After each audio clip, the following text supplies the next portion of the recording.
Welcome, everyone, and thank you for joining us for our presentation titled Optimizing Cell Viability for Single-Cell Omics. It's my pleasure to introduce you to Priya Hari, Postdoctoral Genomics Research Fellow at Cytiva. For complete biography on our speaker, please visit the tab at the top of your screen. If you have any questions that arise during the presentation, we encourage you to submit them in the Q&A box. Our speaker will address those questions following the end of the presentation. And as a reminder, this presentation is educational and offers free continuing education credits. Click on the Continuing Education Credits tab located on the top right-hand corner of your presentation window and follow the process to obtain those credits. Without further ado, please join me now in welcoming our presenter, Priya Hari. I will now turn the presentation over to her. Welcome. So thank you, Susie, for that kind introduction. Yes, my name is Priya, and I've been working with Cytiva for over a year now.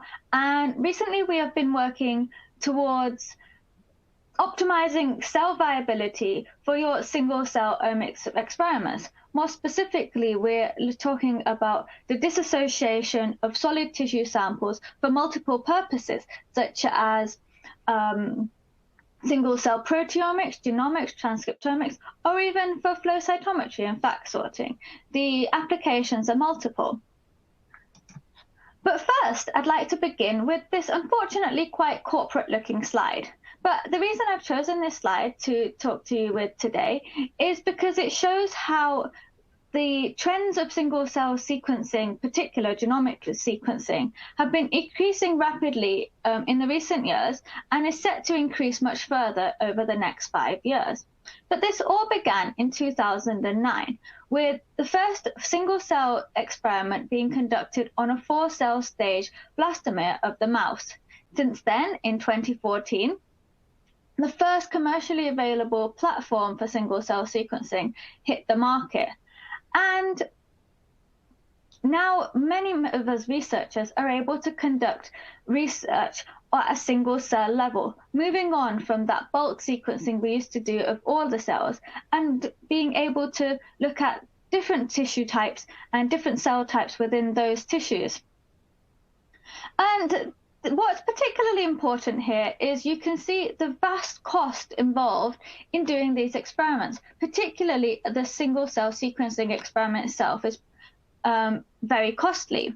And the whole process from cell isolation to bioinformatic analysis can take up to 2 months, if not longer. Now, imagine if at the 2-month stage, you go back and you realize that your results don't just quite add up. And you begin to question whether this was because of the very quality of that input sample right at the beginning of the process. And in order to bring more confidence to our results, ensure that our sample is going into the single-cell sequencing instrument as best and as optimal quality as you can possibly have, we'd like to bring our focus onto this very beginning stages of the experimentation. So today, my talk is going to be focused on dissociation and single-cell sequencing from tissue samples. Of course, single-cell sequencing and other studies of the like can be done on cells in suspension, cells grown in monolayer, or blood samples, but these typically come in single cells themselves are quite easy to dissociate off the plate. Whereas when we're talking about solid tissue samples, these cells are linked together intrinsically with signaling mechanisms throughout the cells joining each other. And we want to, without disrupting these too much, maintain as much information as possible from that sample as if that tissue was still within the organism, the patient that you begin with. And by doing this, when we come on to doing the RNA and DNA extractions, the purification, and the single-cell sequencing experiments, we'll hopefully be able to gain all the information we need for much interesting things that we would not have found by doing bulk sequencing, such as identifying the therapy-resistant subpopulations, or understanding the tumor heterogeneity, or looking at how metastasis happened. And in order to address these important questions, it is important for us to have a very standardized procedure for tissue disassociation. This slide here is a quote that summarizes what I've just been saying. But at Cytiva, we want to be able to provide you researchers, whether you're academics, biopharma, or industry-leading medical companies, in ensuring that your input, the sample, the most important part of your experiment, goes into the single-cell sequencing at the most confident standards.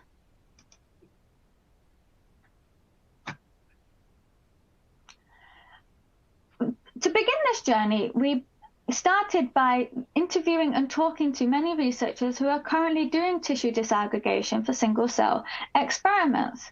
And we particularly talked to them about the challenges that they're facing with this. First of all, at the top, and what was highlighted by almost everyone we spoke to, was that the whole process took a very long time. Now, not only is this a problem because we're very busy individuals, and this is not the only thing that we might be doing during our day, and it might cut into our coffee breaks. But it's important because many of our researchers are dependent upon patient samples and experiments that could happen in the evening or in the small hours of the day. It's also important because if a process takes a long time, the longer that sample is out of the organism, out of the patient, the more and more that tissue sample is being exposed to different stresses that can alter the way that cell has behaved before it enters our single-cell sequencing equipment and machinery, thereby possibly altering our interpretation of the results. And this is something that we need to try to minimize and avoid as much as possible.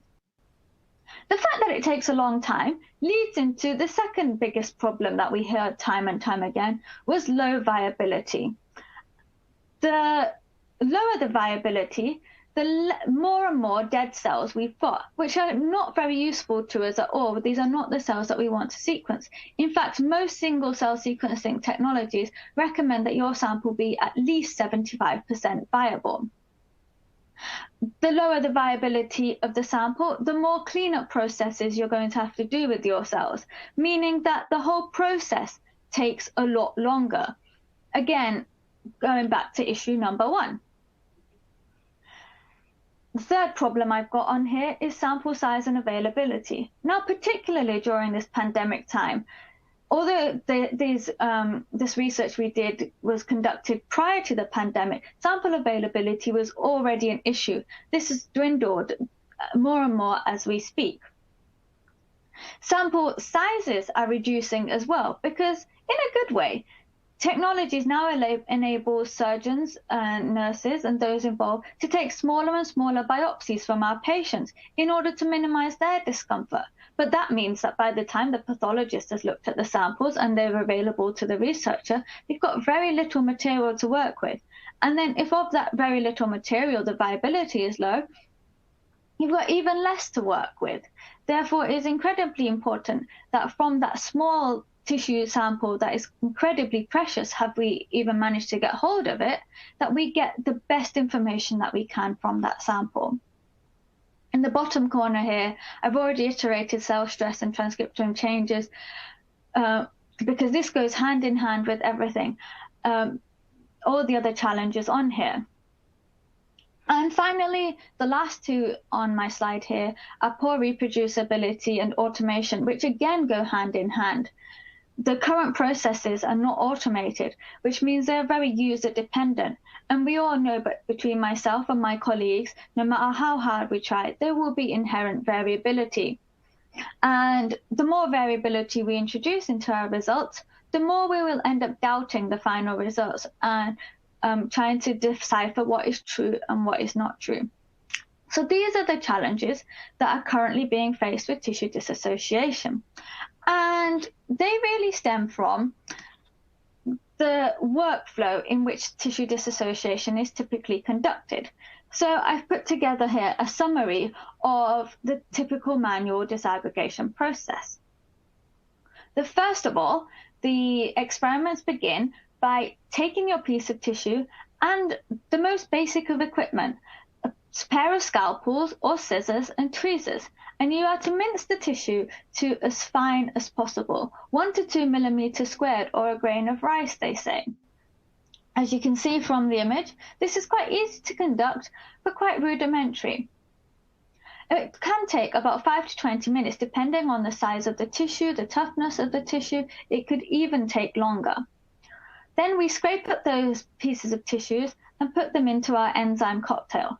Depending on the nature of your enzymes, you may need to incubate your sample at 37 degrees or in a cold room or in an ice bucket. This process can take from 30 minutes to overnight, and depending on whether you have a rotating mechanism or not that will constantly rotate the sample, you may have to go in yourself and periodically shake or triturate your sample to release the cells often. Finally, to separate out the remaining clumps from your cell suspension, you use a cell strainer. All of these processes, as you can see, are subject to temperature variations, time variation, and user-dependent variabilities. Just going to go over these in a little bit more detail. For example, at the first stage, when we are cutting the tissue, by cutting into the tissue rapidly to make them as small as possible, we're effectively slicing through many cells, rupturing them, rendering those cells useless for our experiments. It is also difficult to regulate the temperature during mincing. Quite often this is conducted inside a cell culture or tissue culture hood, of which temperature is purely dependent on what the room temperature is.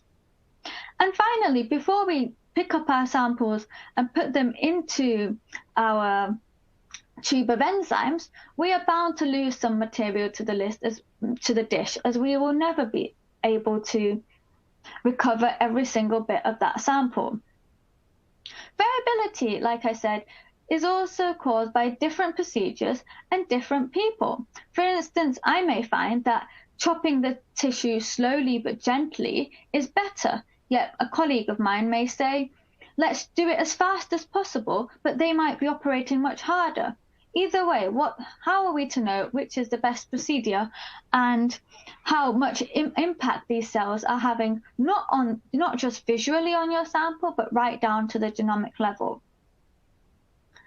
Finally, I'd like to mention how we noticed in that photo above, there's a lot of sample that was remaining in the cell strainer after the complete dissociation process. That, again, is a subset of sample that we will never analyze or get the meaningful data from. We could choose to digest that even more, but chances are then that sample has been stressed so much that how can we be sure that what we're seeing there is not an artifact of the stress caused by the amount of digestion put forward on that sample? So in order to address these challenges and questions, Cytiva have been working on a solution in order to optimize the cell viabilities and yields and to be able to preserve that transcriptome and reflect the original state of that tissue. We want to be able to take into consideration the variation in tissue composition, which is important for single-cell sequencing, maybe even incorporate the extracellular matrix and look at heterogeneity in the protocol. And finally, hopefully, detect those rare cells which we're unable to do by bulk sequencing. So, due to restrictions that are currently imposed, it means that until this product is fully launched, unfortunately, I can't show you the product, nor can I give you the name of the product, but I really hope to be able to do so in the future. In the meantime, however, I'm going to try to describe the product to you to the best that I am allowed to do so. In the case of Cytiva's new solution, we will be placing the tissue in a single-use disposable bag format. In this format, the tissue will never be in contact with any mechanical or sharp parts of the instrument. In fact, the tissue, which you do not need to mince, will be placed into the dissociation chamber, which can be controlled to a temperature of your desire. The mechanism will act upon your tissue, and in little as 5 to 10 minutes, your sample could be fully dissociated and ready for further processing downstream.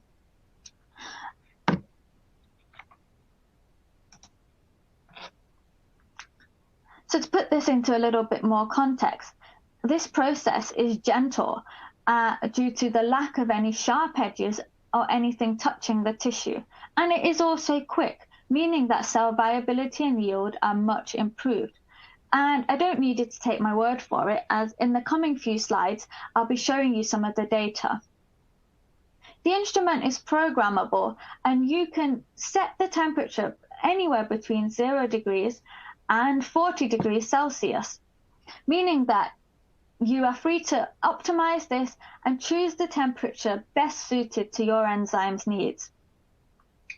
You are able to put in the enzyme cocktail of your choice, meaning that that will be one less variable that you as a researcher need to consider, and you can choose the enzyme cocktail that you know to be perfect for your tissue sample already. The limited amount of materials and equipment that we have in this process, by eliminating things such as dishes, scissors, scalpels, we are not likely to lose material. Moreover, and again I will go on to show you, that with our system we have a complete cell suspension. There's very little remaining on that cell strainer when you finish the process.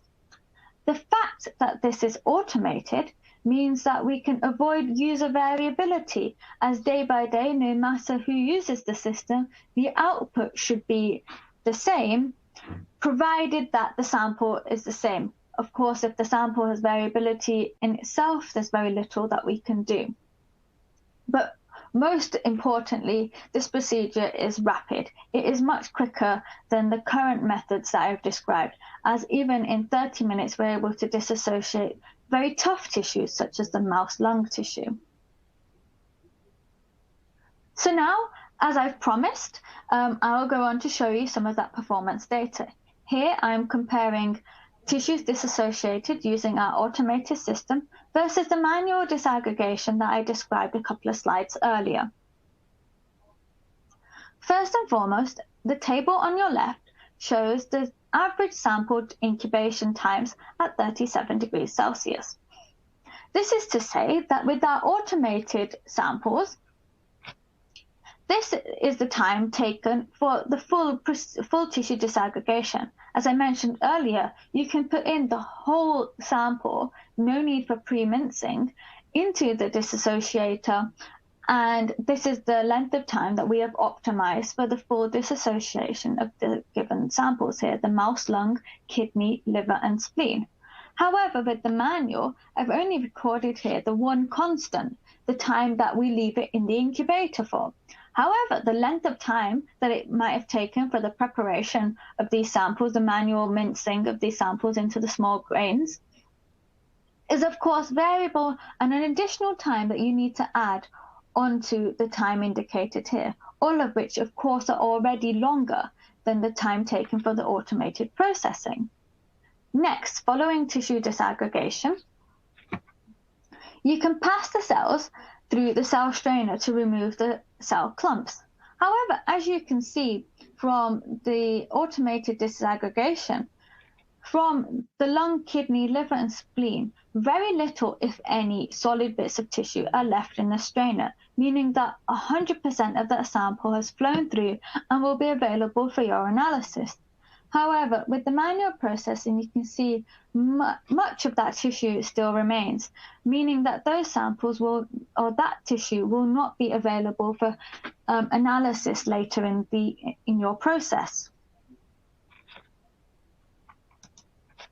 Following the tissue disaggregation and cell straining, the cells will be centrifuged and a red blood cell lysis step continued on, following which we use an automated cell counter in order to count the cells and assess the cell viability. what you can see instantly is of all 4 tissues that we have been working on, the viability is higher. In fact, in the case of the mouse lung, 50% higher than the manual processes that are currently being used. And in all cases, you can see how good the variability is between the samples processed with the automated compared to the manual process.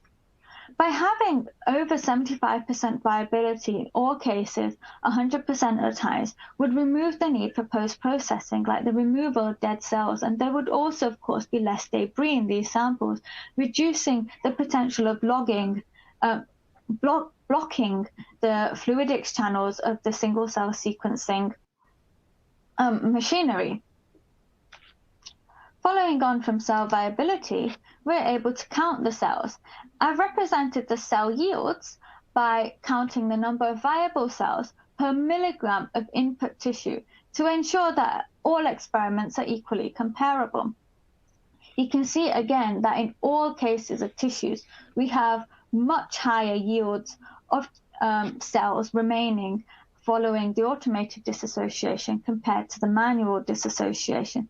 In fact, tens to hundreds of thousands more cells per milligram can be analyzed with our system. Well, this is fantastic, particularly if you're wanting to look for those rare cells and achieve the concentrations required for your single-cell sequencing experiments, meaning that you can be sure, or you are more likely to find information that has not been discovered before. Finally, I'd like to draw your attention to different experiments here showing how well we can disassociate tissues that are small in size, typical biopsy-sized tissues as little as 25 milligrams, to large pieces of tissue, such as 1 gram of mouse liver or 1 whole kidney, bearing in mind that none of these tissues have been pre-minced. You can see here that the viabilities of these samples remain incredibly high despite the size of the tissue, and we also have very comparable yields despite the size of the tissue. This is fantastic in giving us confidence that we are not losing any material and that we are successfully able to disassociate even when sample availability might be compromised for reasons beyond our control. So by way of summary, I've brought us back to this slide of challenges. But the automated solution that Cytiva proposed and are hoping to launch in the near future is addressing the fact that the current procedure takes a long time. Our new solution is actually much quicker, allowing you to disassociate tissues in less than 5 minutes. We've also addressed low viability. As you've seen from my data, viability is much improved from our process, often hitting close to 100% viable cells. And we've also been able to disassociate very small pieces of tissue just as successfully as larger pieces of tissue. The fact that we are able to do this in a more gentle manner, in a quicker manner, means that we were already quite confident that cell stress and transcriptome changes can be minimized. But in order to look into this in a little bit more detail, we are currently working on analyzing the single cell profile of these cells, and we hope to be able to share that data with you very soon. Finally, by introducing automation to the tissue disaggregation process, we are able to reduce variability and the poor reproducibility problems that have been faced so far, allowing for more streamlined experiments in the future. So that's all the data I have to share with you today. But if you would like more information on how to optimize your single cell experiments, this white paper here, I think, will be very useful for those particularly starting out in the field of single cell sequencing. It has lots of nice information on different methods, different workflows, and how this might impact you in the future. So that's it for me. Thank you for listening to my talk. I do hope you found it useful. You now have the opportunity to ask me some questions, and if your question does not get addressed today, please do email me at the contact details given on the slide before, and I'll be happy to help you. Thank you very much. Thank you, Priya, for that outstanding presentation. And we will now move into the live Q&A portion of the presentation. As a reminder, please submit your questions via the Q&A box. It looks like we have quite a few questions already coming in, Priya. Our first question is, how do you measure viability? Thank you for the question. Yes, so we've been measuring viability following tissue dissociation, starting with red blood cell lysis to ensure that this isn't contaminating our cell counts. The method we use is by a commercially available automated cell counter that counts the cells on the basis of DAPI and acridine orange staining. And that allows us to count not only the cells, but it also does the calculations for cell viability for us too. We highly recommend using an automated cell count for cell counting. Thank you so much. And have you tested or done any kind of comparisons using human tissue? Yes, unfortunately, we at Cytiva are unable to work with human samples ourselves due to the restrictions. However, we have been working with key opinion leaders at prestigious institutes across the UK, the USA, and across the world who will be, or who are in fact, testing the instrument or prototypes of them with human patient samples. And we're very much looking forward to sharing the results of these experiments with you soon. Thank you so much. And I want to thank our audience members for these great questions. Have you disassociated frozen tissue with the automated process? Yes, we have had a try at this. I'd like to point out that the key mission of this product at the beginning right now is to focus on fresh tissue. However, I can say that I have personally tried disassociating a tissue from frozen.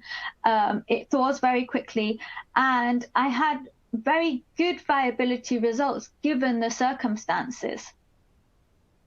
Thank you so much. And what about the nuclei? Can you extract that nuclei? Again, this is something that we've not tested ourselves. As I've mentioned earlier, fresh tissue is currently our focus. But knowing how the mechanism of our instrument works, we don't see that to be particularly challenging. The format of the instrument means that any sample can be accepted, any buffers can be accepted, and this should gently also be able to lyse the nuclei as well. It is something that we endeavor to test, though, ourselves very soon. Thank you so much, Priya. We have time for a few more questions. An audience member wants to know, would automated tissue processing reduce the level of debris and thus reduce the cleanup steps that are required? Yes, this is quite likely to happen. By processing the cells gently and avoiding the use of scissors and scalpels, we're not cutting into the cells anymore. And by not cutting into the cells, but gently teasing those cells apart, you're less likely to produce debris. You're also less likely to release any genomic DNA that's going to cause those cells to stick back together again. And thereby, this gentle approach does mean that we would reduce the level of debris and any need for post-processing. Thank you so much. Let's talk about risks. Are there any contamination risks with automated tissue processing? Although nothing can be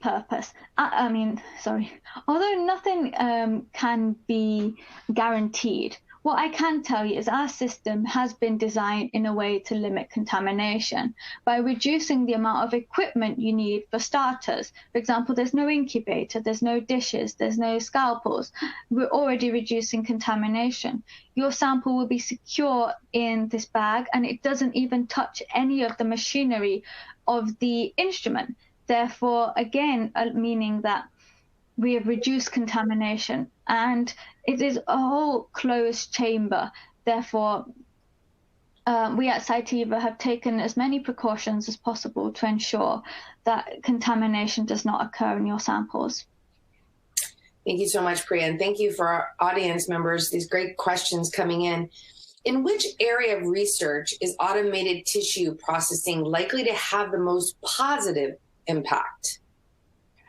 We believe that this is going to have the most positive impact, particularly with groups or institutes who are processing a large number of samples. The fact that we can process these samples quickly means that you're more able to get on with the rest of the important parts of the experiment and generating that data. We also anticipate that this would be in the single cell omics space, the proteomics, the genomics, the transcriptomics, or particularly coming from clinicians or patient samples. We envision that this instrument would be very beneficial. Thank you so much, Priya. An audience member says, even with automated tissue processing, the cell viability is still variable depending on the type and sample type. Is there anything further that can be done to improve the viability with kidney, for example? Yes, it's true. I mean, if you did look at my slides closely, I can see that you noticed that with the first kidney samples, the viability was just around the 75% mark. But then if you remember the slides that I showed you much later on with the smaller size samples, the viabilities had improved at that time, more nearing the 80 to 90% mark. And I know this myself because I've been working on these experiments, but that was due to some optimization that we did in the interim between those experiments, where I changed some of the settings, which you will be free to do on the instrument. We also played about with the enzyme mixes. And similarly, this is what we hope that the researchers would do as well. I'm sure you're very well versed with optimizing things, and you can really use this new instrument to your advantage. Thank you. And why is there such variation in cell viability due to the sample type and the size? For that question, of course, it can really depend on a number of factors. First of all, the origin of the sample. How far has that sample traveled from the time it was within the patient body or the mouse body to receiving the researcher's hands? It can also depend on the amount of surface area to volume ratio you have with your enzymes. It can depend on the processing by different techniques and different users. But this is what we're trying to, all of these things we're trying to limit using this new automated system. Thank you so much, Priya. We have time for a couple more questions. How does the overall process time compare between the two methodologies from start to finish? So first of all, from start to finish, the manual process, as I showed in my first slide, can take anywhere from 1 hour from, you do your mincing and then you do the incubation and you go on to the next steps. Because it's an overnight process, it could even take days.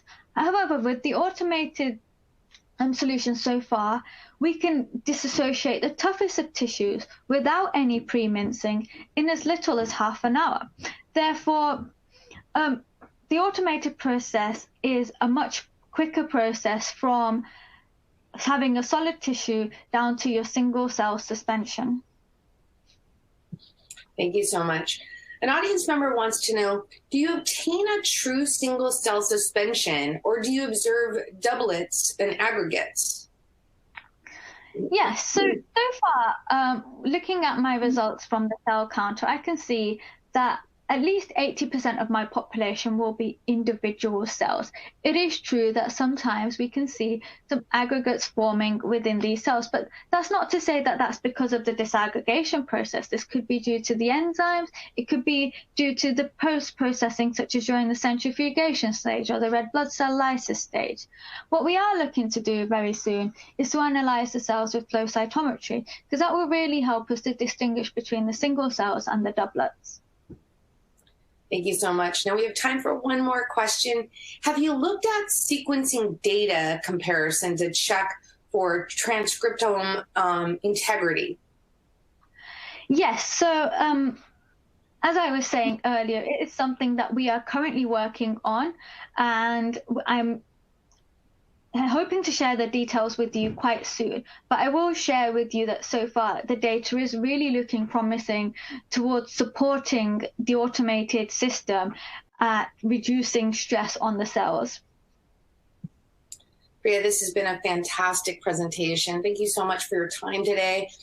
We're out of time for Q&A, but I want to remind our audience members that any questions that were submitted and not answered today by our speaker will be addressed via email.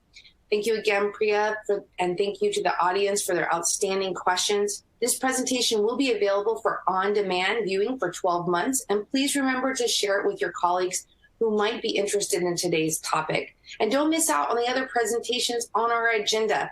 Visit the agenda tab in the auditorium for a full listing.